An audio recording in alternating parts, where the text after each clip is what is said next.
want to share what's going on in God's kingdom. I mean, it's cool that it's going on, but we want to know about it, and we want to share it with one another. And we have some guests up here today. Most of you know Brian Micah. He's the one in the blue shirt that hates to be in front of crowds. And I have here Mike, and I have Tony. And, and they have a really cool story. This mission, the objective is to end homelessness through soccer. Brian, would you share with us a little bit how you got involved with this?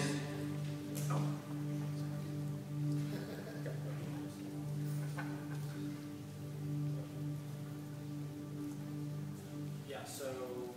Is it working? Yep. One of my good friends back in Dallas, where I grew up, started the program out of Dallas. I'd never heard about it, and went to hang out with him one weekend and had the opportunity to spend time with his team and go to practice, have dinner with him. And I saw the good work that he was doing down there and figured, why not do it here? So a year ago, basically a year ago now, I started the Soccer Tulsa program.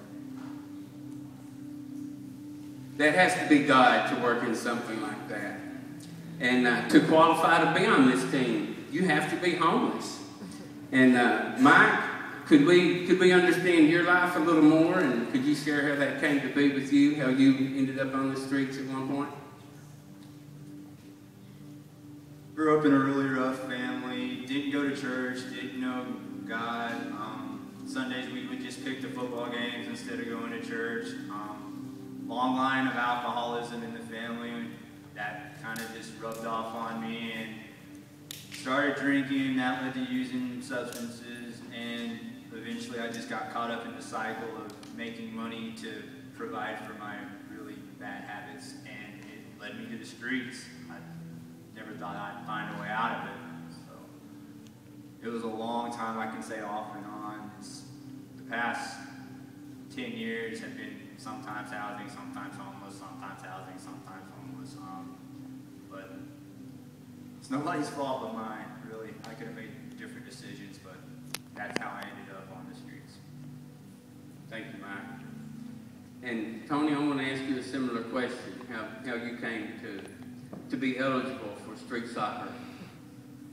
What a fun story. Similar to Mike, over the past 10 years, I became wrapped up in addiction and in people-pleasing, and it kind of led me down a road of well, again, the addiction kind of led me down the road of hurting many people that were my foundation.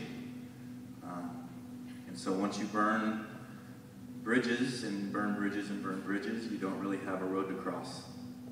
And so that's kind of how I ended up homeless. I could have gone to another dangerous place with another dangerous friend that was going to allow me to continue my dangerous life, and I decided that I would probably be better at John 3:16 mission than in another dangerous home. So that's what I did, and it's saved my life. Amen.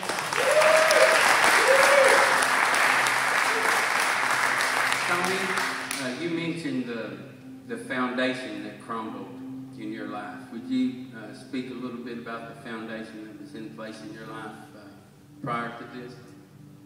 Sure. I grew up in a wonderful, wonderful Christian home. My father was a minister my whole life, and I had every opportunity to have not gone down the road that I went, we'll put it that way. Had the opportunity to go to college and play soccer in college, and again, I gave that opportunity up because I was mixing myself up in the wrong crowd and making the wrong choices. So, yeah, it can happen to anybody. It starts with one bad decision, can just keep on going down and down and down and down. I mean, I was running away from God at a pace that any Olympian would be proud of. And the wonderful thing about our God is that He will run right after us. Amen. And He's caught me, and now I stand before you. I'm blameless and without shame. Right. So thank you.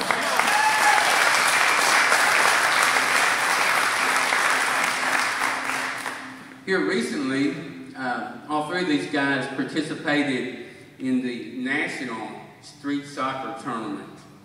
And I think that was quite an experience. You're seeing some of the photos running behind us here. But I want to ask Mike just to give us the highlight of his experience playing in Times Square in New York City.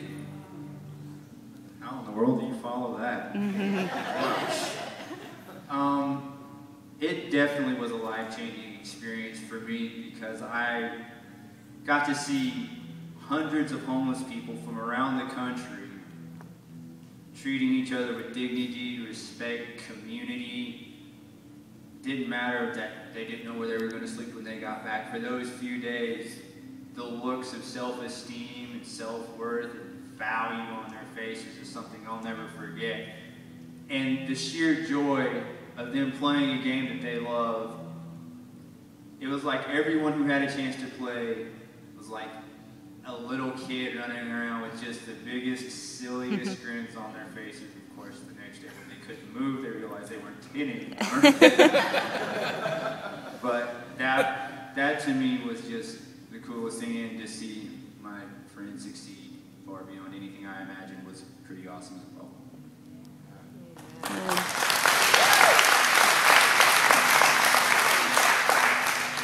There was another piece of this New York trip that was, continues to be very exciting. And I'll just ask you to share your story on where you're going from here with the street soccer. Wow. Out of the competitors and the teams that go and play in the National Cup, they select a group of 10 guys to be a member of the United States Street Soccer National Team. And I've been chosen to be a part of that team. And we will be going to the Homeless World Cup October 6th, I believe, in Mexico City, Mexico. And I'm very, very excited to wear a jersey that says USA on front. That's going to be something very, very cool for me. But not only that is that I've always had kind of a missionary heart, and I know that this goes way beyond soccer for me.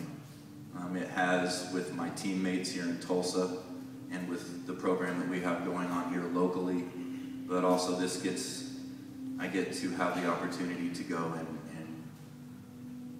be salt and light in Mexico, and that excites me, and that is my goal, is to shine and show love just as much as it is to score and wear a USA jersey. So I'm really excited to be able to do that. So that's it.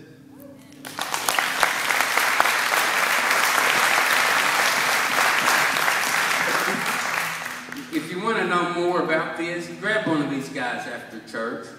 And I'm sure there's a lot more stories that need to be told and need to be heard. Guys, I thank you for being willing to share this story with us. Brian, thank you for taking the bull by the horn and running.